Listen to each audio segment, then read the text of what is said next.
Lettuce tomato sandwich. It smells like bacon in here, doesn't A it? little bit. Yeah, because we just fried. I'm here with Elaine Lamski on December 4th, 2017 at her home. And we'll start with when and where were you born? I was born in Waco, Texas in April of 1944.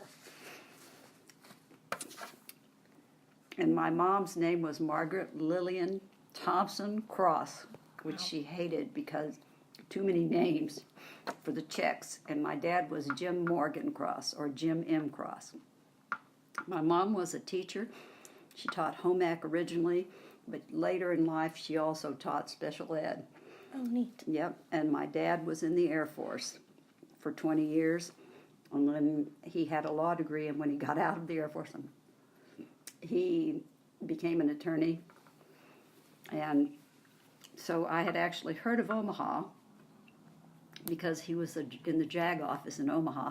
And when we moved here, I actually thought Omaha was the capital of Nebraska because I'd never heard of Nebraska except for Omaha. And then I found out it was Lincoln. I had two sisters, but one died this past January, and I have two brothers. So originally there were five of us, and I'm the oldest. I met my husband in the Peace Corps in 1966. He was serving as an agricultural rural development person, and I was teaching in a secondary Catholic girls' school. We have two boys who are living, one in Omaha. He has 4 children, and another son who lives in Lincoln, the oldest, who has 3 little girls aged 7 to 1. We raised our children basically in Hastings. We moved here when the oldest was 4 and the littlest had his 2nd birthday. I never thought I'd live in one town that long because my dad was in the military and we moved every 3 or 4 years. But then we got here and ended up staying. My kids have never been involved like I have. I think they were too intimidated by me. So neither one of them have ever been very active. I have a saying right here that I think of every day. It says, "It is stupidity second to none to busy oneself with the correction of the world."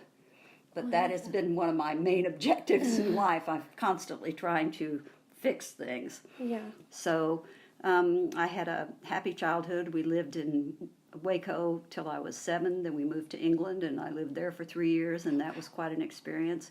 And then we moved to St. Louis and lived there for 4 years. So I got to see something besides the plains of Texas. Yeah. As a child, I wouldn't say I participated in a lot of activities. I was basically a reader. I was a little bit of a tomboy. I just played with my brothers and sisters, and we had friends in England. We did a lot of funny, strange things that kids don't do here. We used to walk to school and shoot marbles down the curbs. Oh, fun. Because that was... So when it wasn't, and if it was foggy, we would sometimes run into the lampposts because we couldn't see them.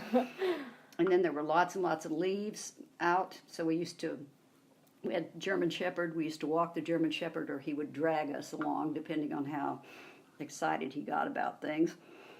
I'd say my family was very middle class, maybe upper middle class, but not very upper. And in school, I was always a good student. I liked school. I played school with my brothers and sisters. That's probably how I finally figured out I was supposed to be a teacher. I didn't enjoy kindergarten because they colored a lot at that time, and I hated to color. So I got in trouble because they gave me this picture and I colored everything orange.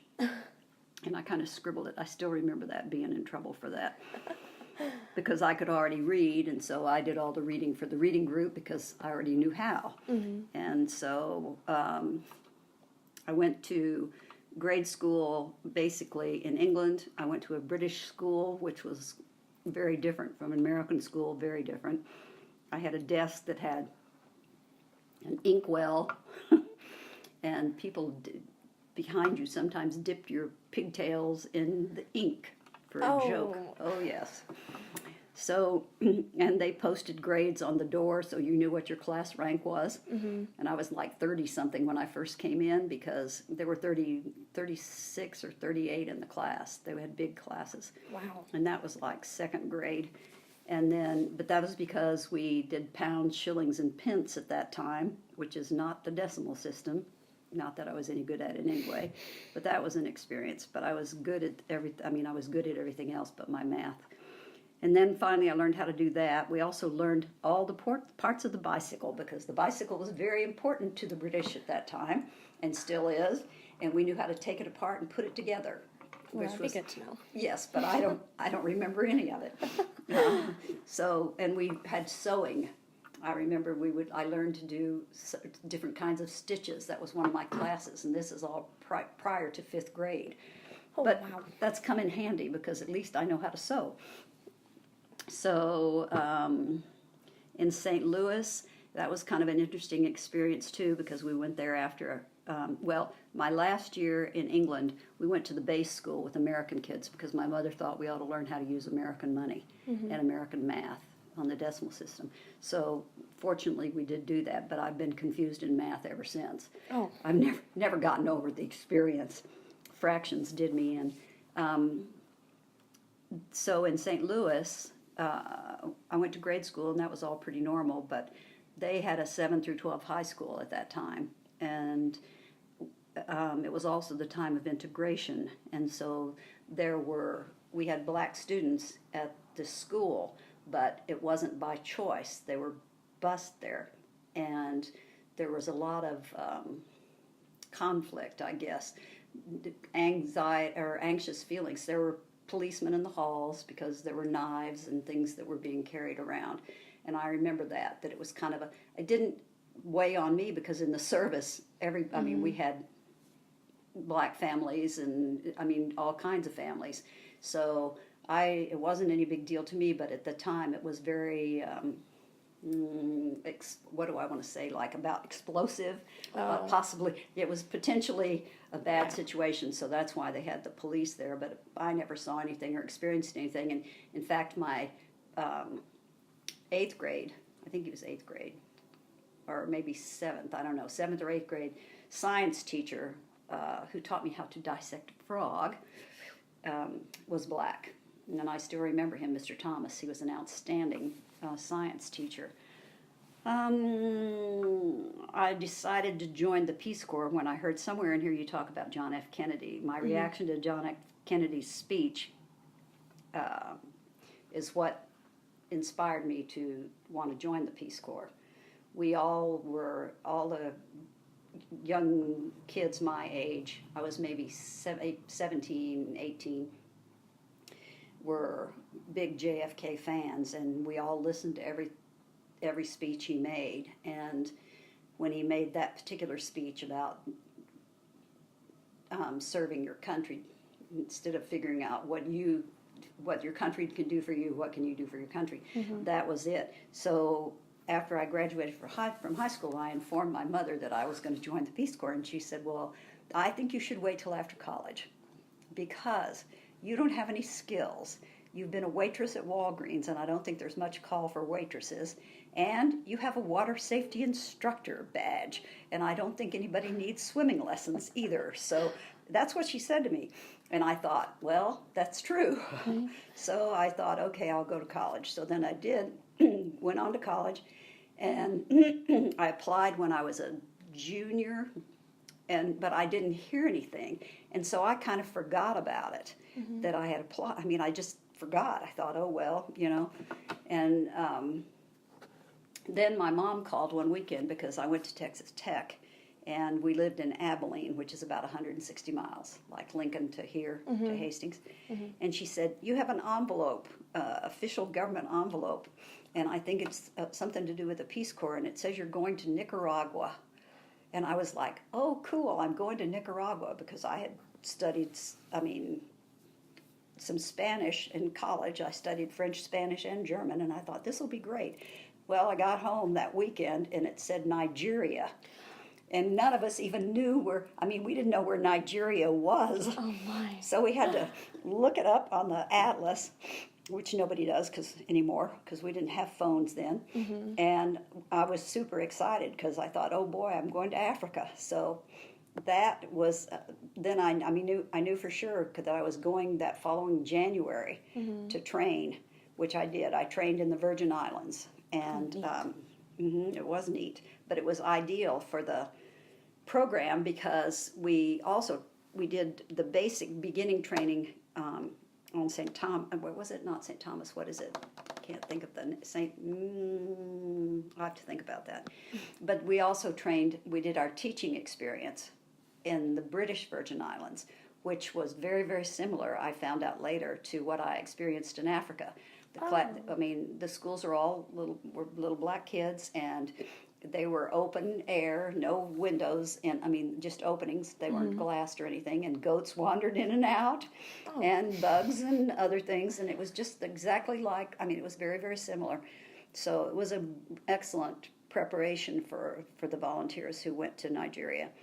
We were a big group. I don't know what else. Where am I? Oh, I was based in a little town called Enugu, which there was a war later, the Biafran War. Enugu was the capital of Biafra, and I was about 160 miles outside of Enugu in a little compound. They called it a compound. It wasn't a village at all. They were Catholic nuns, so it was a convent. And then they lived in the convent, and then there were the school grounds. And then I lived with a Canadian volunteer. They were called CUSO, but it was like the equivalent of Peace Corps. And so we had a brick house with a tin roof. And in the heavy rainy season, it was very, very noisy. And there were some African teachers as well, but they didn't I wasn't placed with them. They had a building, like a dormitory building, that was for all of them, and there were maybe 12 of them. So I think we had 200 girls, and there were like 14 of us teachers. And it was an excellent experience, and the nuns were tremendous ladies. They were hilarious because they all had they weren't called sisters, they were called mothers.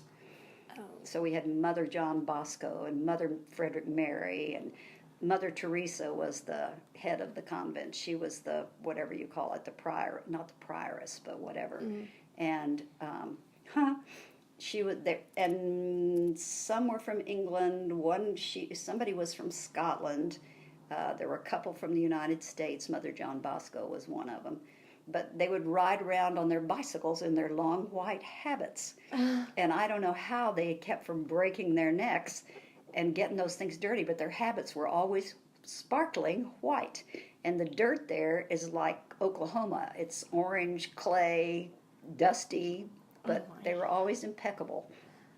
Yep, really, really good gals. And the girls themselves some of them were much older. I had students who were in their 20s, who were this was a high school, because their families were wealthy and they could send them to school, and they wanted them educated so they could marry a chief or something like that. Oh. And so that was kind of interesting for me, that my students were sometimes older than I was. You want to stop it? Okay. So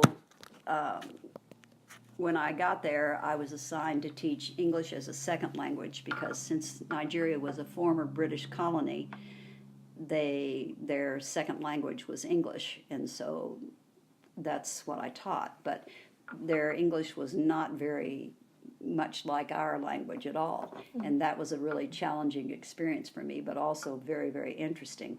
And then I also taught French, because they did the same. They call it an O-level certificate, which is the same thing that British schools required of their secondary students. So these kids had to have a second or a foreign language, and French was it. And that was an interesting experience for me as well.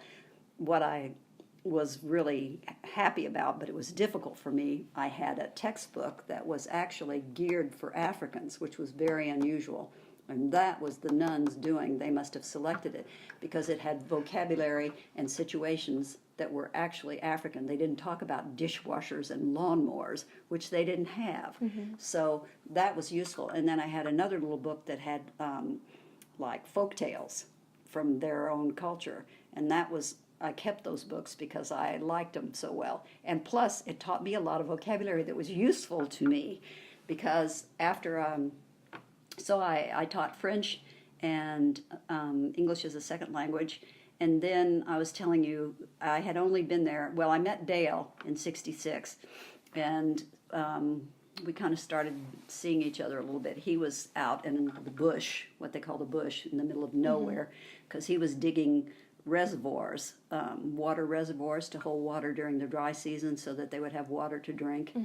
And he lived in a tin shack. And that was really noisy when it rained, noisier than my house. And his bathroom was, because I had a bathroom, I mean, those nuns had everything put together. But his bathroom was out in the middle of nowhere, and it was a grass kind of shack with a one-holer in the middle, and it was full of spiders and other things. You had to watch for snakes. And there was a little path that had been beaten through the brush that you had to go through to it. So it was certainly not something you wanted to do at nighttime.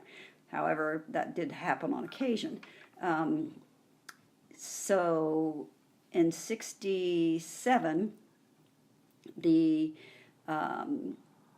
Igbo tribe, there's 3 basic tribes in Nigeria, the Hausa, the Yoruba, and the Igbo. And the Igbos were like the entrepreneur class. The Hausas are Muslim, and the Igbos are animist or Christian.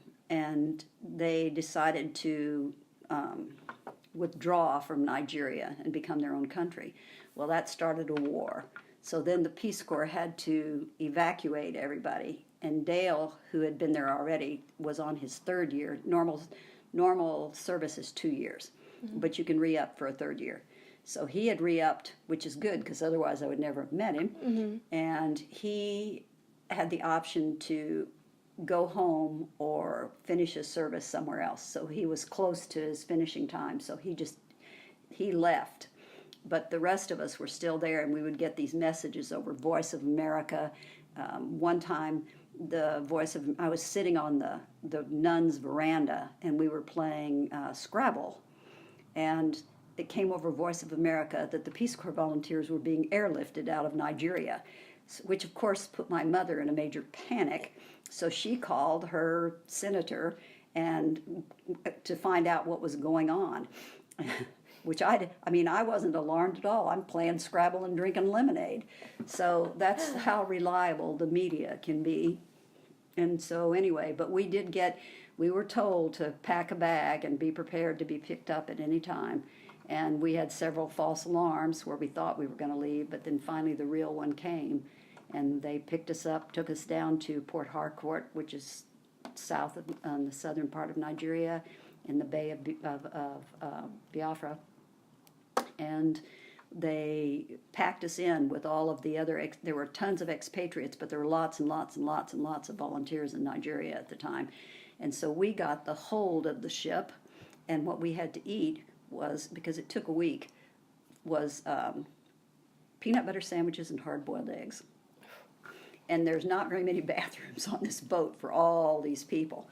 Anyway, they took us to Ghana, offloaded the volunteers, and we were at the University of Accra, and where we got bed bugs. And we didn't know, well, everybody was itching, and we couldn't even figure out why, and then we did. And so a Peace Corps representative came to meet us, and he interviewed the volunteers to help them determine whether they would fit, because some people didn't have much time left, and some people like me had a whole year, and I decided that I would go to another country and finish my tour. And so I went to Chad, and Nigeria is a former British colony. Chad is a former French colony. So they said I had to be retrained. So they sent me to Dakar in Senegal, and I spent 6 weeks in Dakar training for Chad, which was a real experience for me because I was a French major in college and my French was just god-awful because we never spoke it. We never did anything with it. And I'd been teaching it, which was fortunate because I had a few vocabulary words that were essential because Senegal is French speaking, second language. So, yeah. And so, anyway, that was very, very interesting, and it was good preparation. I got a plane after 6 weeks, dropped me off, and the capital used to be Fort Lamy. It's not that anymore. And so I'm at the airport, which is in the middle of the desert. There's nothing but sand out there. And I am, in my feeble French, wondering where the Peace Corps director is that's supposed to be picking me up. And I couldn't say phone book. I kept calling it a book of the phone, and those guys didn't understand me because it's a completely different word. Finally, I got the message across that I wanted the phone, and I called him, and he'd been taking a nap because everybody takes siestas because, I mean, even in Nigeria they did, but Chad is much hotter. And Nigeria, where I was semi-tropical, and Chad, where I was semi-arid. So it was very different. Anyway, he picked me up. I went to my assignment, which was Kumra, which was it was a village. And that was also very interesting because I lived in a village now. But I also, once again, had a concrete block house. I lived on the compound at the school. Chad was so poor, they had no Chadian teachers. They had African teachers, but they were from Senegal and Cote d'Ivoire and other French African countries because there were no Chadians educated to teach. So I was the only white female person on the compound, which was a boys' school, and I had been teaching in a girls' school. And this time I had like 5th grade. And it was very interesting because it was okay, but it was nothing to compare with what I'd come from with the nuns, where I could get materials and they took care of things. And my director was super nice, but they just didn't have the money. So that was an interesting experience. I found it very, very difficult to teach the little kids how to say the R, the English R. They'd always say bud instead of bird, bud. And it was probably a life changer for me, the whole Peace Corps experience, because in Chad I really learned to speak French, but it changed my perspective of the world because I went over there to help them, but what I found out was that I had a lot to learn, and that what we were trying to do was not wise because our way is not the only way, and it's not the best way actually for them. You need to work, and now I think the government has finally kind of figured that out, finally, because in Nigeria, for example, Dale worked with heavy equipment. Well, they didn't know how to repair it or fix it, so if it went down or it went off the road or whatever, you'd drive around, you'd see these giant pieces of machinery being covered by lianas and other jungle vegetation because it went off the road or had an accident or something and it couldn't be repaired, so it just sat there. Yeah, so it was... Well, we changed. I mean, it really, you see that you can't, our way was not the best way.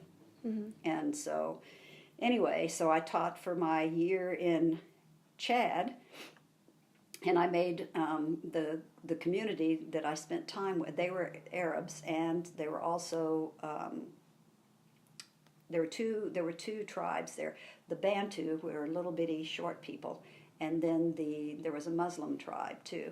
So you'd walk down the street, to some people you'd say good morning in the Bantu language, and to the other people who were always, you could tell because of the way they were dressed, you would say good morning in Arabic. So I learned how to say good morning in Arabic. And yeah, it was fun. And the climate was very different. Nigeria was hot, but it was hot and humid. And Chad was hot, but it was hot and dry. And I remember when I went to bed at night, the wood of my bed would be hot. That's how hot because I didn't have air conditioning in either place. And there were lots of mosquitoes. I did get malaria when I was in Nigeria, but I didn't realize I had gotten it because I didn't have an attack till I was in Chad, where I got really, really sick. But they had a doctor who was there for years and years and years. He was actually baby doctor. He delivered the women's babies. His name was Seymour. He was a fantastic guy. And so they took me out there, and he said, oh, yeah, you've got malaria, but you didn't get it here because the mosquitoes are different. I mean, you can get it, malaria, but I didn't even know this. There's two kinds. There's one where you get every 48 hours, and there's one where you get it every 24 hours. Oh. And so, yeah. But anyway, he gave me what I needed to get over it, and then I never had any more problems with it until I came home. And then I had it again after I had my second child, which was very strange. And so then I had got another medication, and I've never had any problems since then. Well, that's good. Yeah. It's an interesting, but I had trouble convincing people because they couldn't figure out why would I have malaria? Mm-hmm. Where would I have been exposed to it?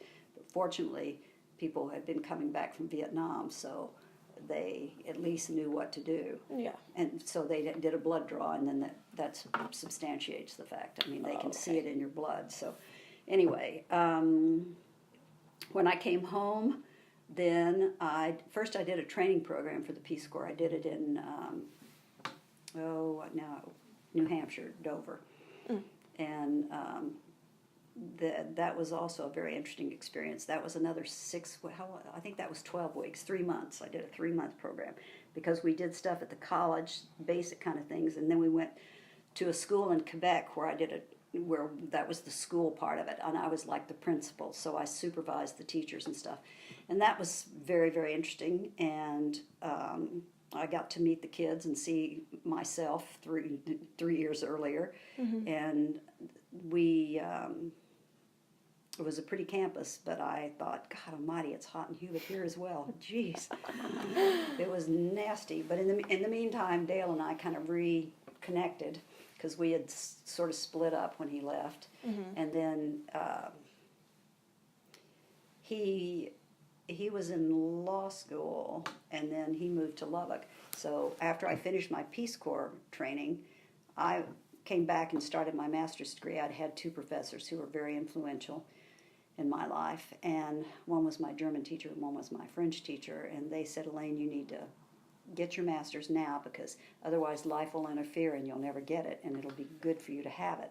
So I didn't know what I wanted to do, and I still wasn't really tuned into the fact that I was going to be a teacher. Right. And so I came back and went to Texas Tech and got my master's degree, and then Dale moved to Texas because he decided that we were going to get married. So anyway, he moved to Texas, and sure enough, we did get married, and I got my master's degree, and we had the boys were both born in Lubbock, although we came back to Nebraska because he had to go back to law school in order to hold a position.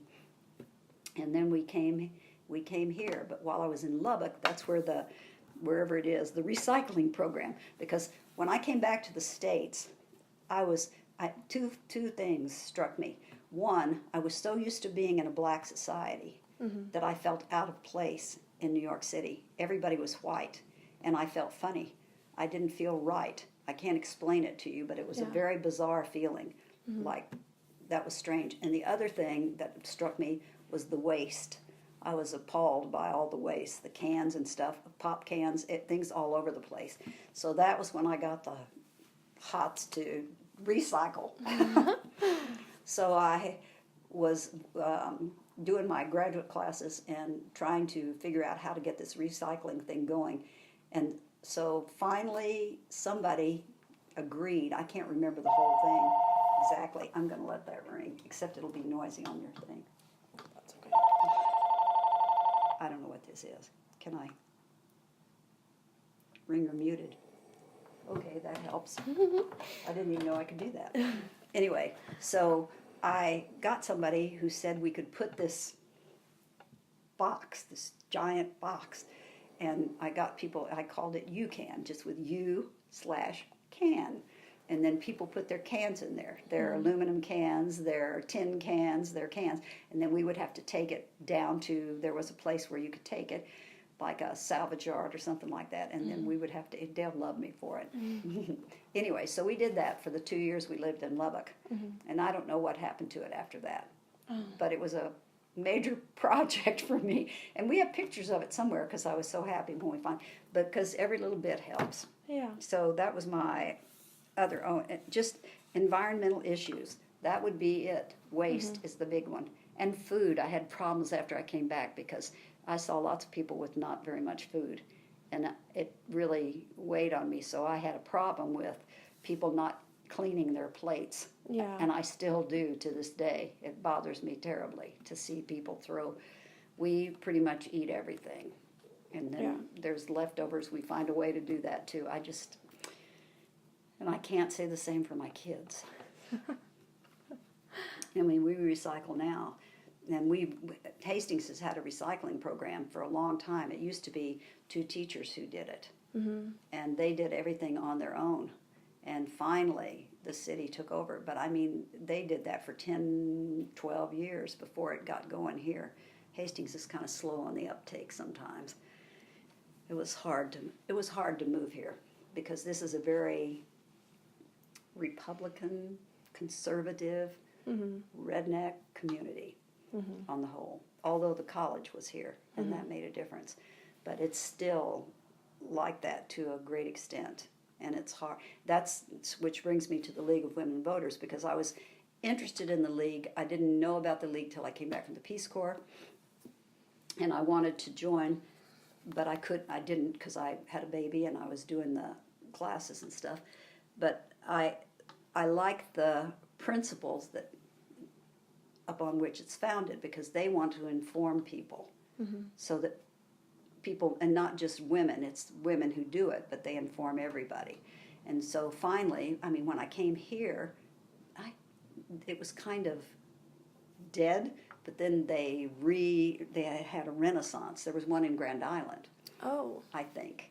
And so then after, I believe that's how it was. And then it started up again here. So I did join, and they have meetings every Friday, but they have speakers come in and talk about things. They also go into the school systems and register the 18-year-olds.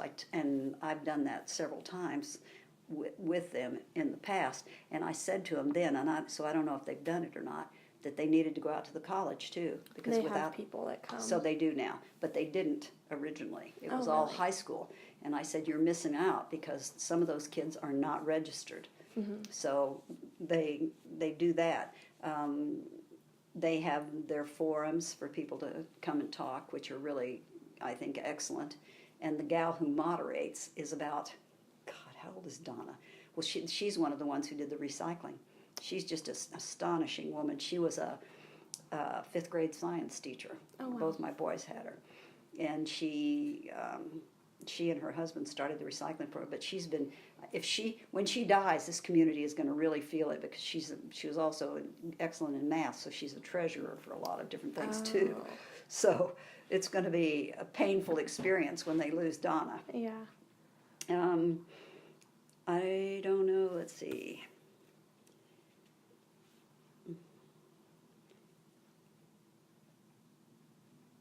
I don't know, in a few words, what the League of Voters, I don't know. Do you think we did that?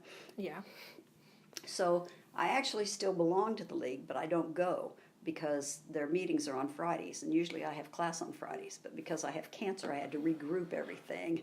And so now I teach Tuesday, Wednesday, Thursday, but next semester I'm going back to Monday, Wednesday, Friday because it's too hard on the kids. Yeah. I think it's stupid. And I also think it's stupid that they make you have a 4-hour class because it used to be that the 4th hour was a lab, and they don't do lab anymore, so why do they continue to have 4 hours? Because it just it conflicts with the schedule. Yeah. Yeah, you would like to do something about that? I've been trying. I might have to. Yeah, because there's no point, there's no reason. And I know the Spanish teacher does not want to do that because they have to have so many hours to have a full load, and because he has probably 2, I don't know if he has 2 4-year classes or 1, but it makes the difference. And if he didn't have that, he probably would have to teach another class. Right. And he doesn't want to do that. And I thought, so why are we inconveniencing all of these students? Because I know it messes up their schedules. Yeah. I know that it does. And I thought, and there's no point in it because we don't do language lab. But let me tell you, institutions are difficult to change. Churches, schools, I spent a lot of time struggling in the public schools, trying to change things there. See, education, that would be another one of my issues. That's not environmental, but that's another one. So, so I guess I joined 10 years ago, 12 years ago, I don't know. And I still, I mean, I pay my dues and stuff, and I donate to them. And I've gotten other people to join. I think Michelle joined. Oh, really? I don't know for sure, but I've suggested her before. She should join, but she's leaving, so we're going to lose a good one. Because there are a lot of older women like me, and we need to bring young people into it. Right. Because we won't all be here forever. What did I do to be involved with this group? I just joined. Yeah. That was it. I knew some of the women in there, but I made some good friends too because we have similar philosophies. Although, with regard to abortion, League of Women Voters doesn't take a stand. Really? Mm-mm. They do not take stands. They inform. Oh, okay. So we don't. I mean, you can't. But it was interesting to me because we share common ideas, but not totally. Some of them are opposed to abortion, some of them are pro-life. But it's still, I mean, we all get along on the basis of informing people. So I think that's interesting. Oh, okay. Okay. I don't know what the motor voter bill is. That's okay. Okay. And you kind of talked about your teaching Yes. a little bit. I decided I wanted to be a teacher after I finished. How did I do that? Oh, another thing that happened was when I came back to get my master's, I'd been teaching English as a foreign language. Oh, in Chad, I taught French, but I also in Chad I didn't teach French at all, period. I taught English as a foreign language, not as a second language, but as a foreign language. Oh, okay. Totally. And that was also because these kids didn't have any, so it was starting like I said with the bud and the bird, trying to get the th. The th is very, very difficult. So I was teaching English as a foreign language, and when I came back, I'm in Texas, and they were just starting the national trend for having they called it TEFL at the time, teaching English as a foreign, in the schools, in the elementary schools, because we had this large, that was the beginning. I mean, Texas, it started lower down, it didn't get to, and in California, it didn't get to Nebraska for several years thereafter. But I wanted to teach English as a foreign language because I'd been doing it for 2 years. Yeah. And no, they wouldn't hire me because I didn't have a teaching certificate. But they hired elementary teachers who had not a clue what they were doing because they were certified. And that pissed me off because I thought that doesn't make sense. Yeah. It's not logical. I know what I'm doing. I know how to teach English as a foreign language. And they don't know. They're just so that was very frustrating to me. Yeah. But so I went ahead and got my master's degree, and I got it in French, and I think I got it in German, French and German. Wow. And then we moved here, and I had decided by that time, in the course of getting my master's, that I wanted to teach, and it was because of Peace Corps, because I enjoyed it, and which was astonishing to me because my mother was a teacher, my grandmother was a teacher, my dad taught in law school in St. Louis, and I was like, I don't want to be a teacher.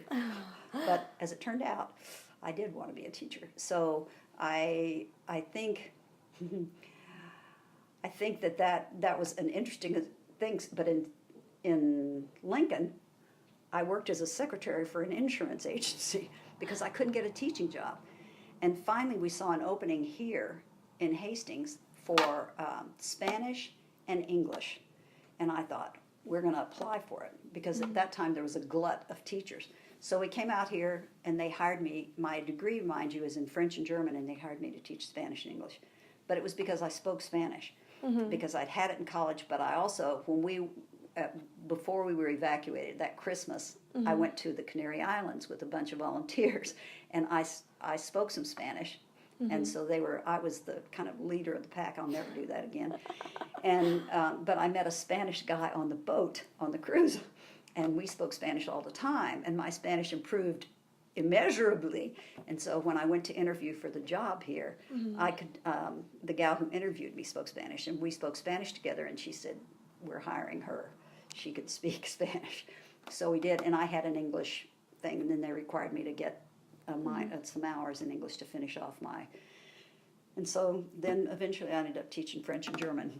So, and I started here in 1973, and I taught for 30-something years at the high school. And then I had laid out for a year, and then I went to talk to Rich Lloyd at the college, and I said, because they used to have French, and they had a French minor, and said, would you like to reintroduce it? I'll do it for you. So he said, okay. So then we did. And did I choose to? Yes, because my thing is, this is what the Peace Corps, I guess, did for my philosophy. You probably never saw a movie called Pay It Forward. I want to say I've heard of it. You ought to watch it. Okay. It's really good. That's how I feel about it. Because when I had my experience in the Peace Corps, so many people did things for me to help me and getting outside of the United States and being abroad and seeing how the world is the same but different had such an impact on me that I felt like that I needed to do the same thing. And so that's really what drove me, I guess, into teaching. Because one of the things that I strive to do, or have tried since I came here, I used to bring kids in I found this organization, and I could bring kids in for 6 weeks in the summer or 4 weeks or something like that. And I did that, and then I started taking trips with kids and sending them. And then I've done J-term with the college, because I think it makes such a difference. It has such an impact on kids' lives. Mm-hmm. So, and that movie I saw that years later, and I thought, yep, that's it, Pay It Forward. Because if we did that, the world would be a better place. I like both. I like college and I like high school. I can't distinguish between the two. Mm-hmm. I think college is a little easier to teach because the kids are more on task. Mm-hmm. They're there most of them, let's say, are there to learn. In high school, they're still ultra involved with each other and trying to make an impression on the opposite sex, and or their little their clique of girlfriends or boyfriends or whatever it is. Mm-hmm. So that's a little trickier, but they're spontaneous too, more spontaneous. Yeah. They're not. College kids are more adult. Mm-hmm. They are. Would there be anything I wanted to go back and do over? Yes, I'd like to get rid of this cancer. No, I don't think so. Is there anything I'd want to do instead? Nope. Having kids and doing the Peace Corps, having kids and being married today, I'm doing the Peace Corps, are the two major events in my life. And he would say the same thing. What was my favorite part of being a part of it all? I don't know. The people I've met, I guess. I've met a lot of people. And it's because I met a lot of people in the Peace Corps, but I've also, since that time, I've met a lot of people because I speak French. I've had the occasion to meet a lot of people because I speak French, it's strangely enough. Or because I speak Spanish. Not as many, but I have. My least favorite part. Oof.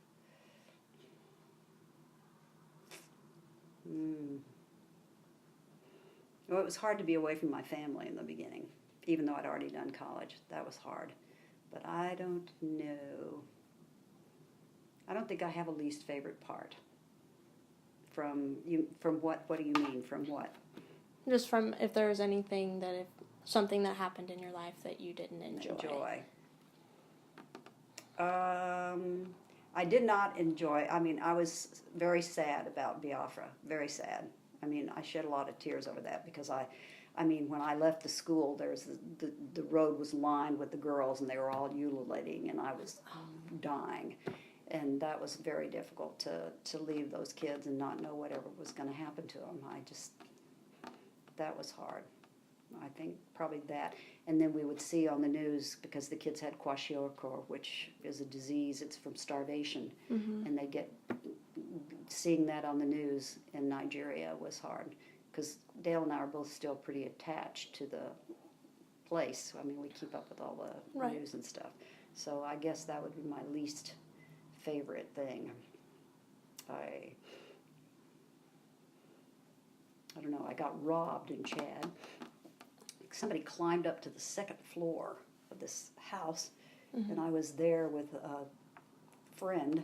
We were overnighting, and they came in the room and stole my purse. Oh. Yep.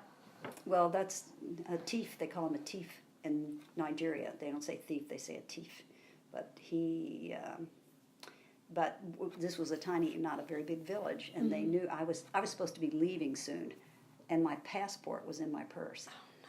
Yep, but they returned it. It got thrown. I can't remember. They threw it somewhere where it would be found, and the passport was still in it. Oh, that's nice then. Yeah, at least they returned it because Yeah. they knew that I had to have the passport. And then, but I also lost a bunch of film that I'd taken. I took so many pictures. Oh my God. Yikes. Lots and lots of them. And then I made slides out of them.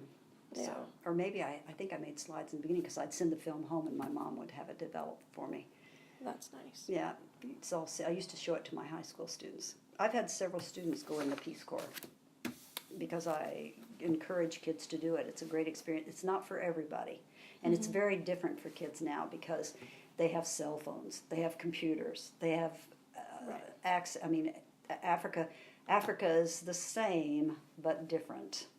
It's got more amenities. I mean, kids' parents go over and visit them now, and I'm like, really? Oh.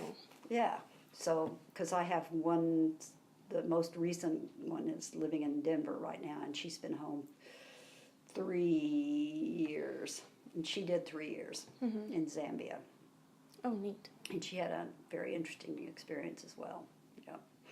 But it was just stunning to me. She had a cell phone, she had a computer, but she did live in a little house on the compound. And for a long time, she had she didn't really, they had to get it built. Yeah. Because that was the natives were supposed to, the indigenous people were supposed to build for Maggie. And it took a while. So that part hasn't changed because everything takes a while in Africa. Nothing happens fast. Which was a good thing for me because I'm always like that. And I had to learn to be not so like that. Oh, well, that would be neat. Yes. Plus, no newspapers. Yeah. I had no papers. I had no radio. I had no TV. No distractions. I mean, they can, of course, but I didn't. And that, I found out it's really not that important. I came back and I was not interested in the news and now, oh my God, it's worse with all the terrorism. Yeah. But I had lost my drive to keep up with the world and know what was going on. College is like that too, though. You just don't have much to do with the outside world. Yeah. You live in your own little space there, which is why I wanted out, because I never felt like it was real. Yeah. I was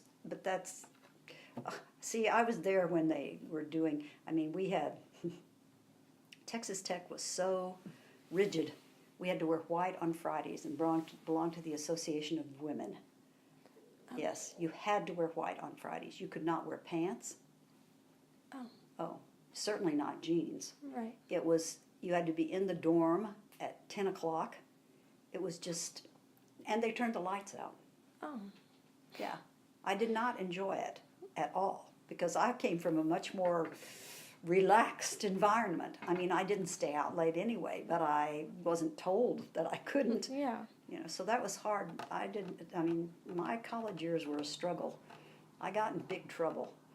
My sister and I lived off campus and you were not allowed to. And that was because my dad had 2 kids in school at the same time. Yeah. Yeah. So we got an apartment and I was 21. And we got caught and they expelled my sister. They told us we had to move. The professors I was telling you about earlier, they had us live with them because I think we got caught at the beginning, maybe end of October. We lived with them until I graduated in December. And here's another irony for the administrative or educational point of view. Okay. I graduated in December and went in the Peace Corps. My sister was expelled for the following semester. How does that work? Wow. She's not forgiven me yet. She's a teacher also. But that was just, so I kind of had these issues Yeah. all along. I'm not very good with authority. Well, I imagine that would be hard to go over and do everything that you did and then come back. Well, it was, oh no, this was before I went. Oh. This is before I went. And it was just, I mean, we decided that we were going to get an apartment because it was costing him a fortune. Yeah. And so we did, and then some professor told on us. We don't know who. We never found out who it was. And that was quite the deal, quite the deal.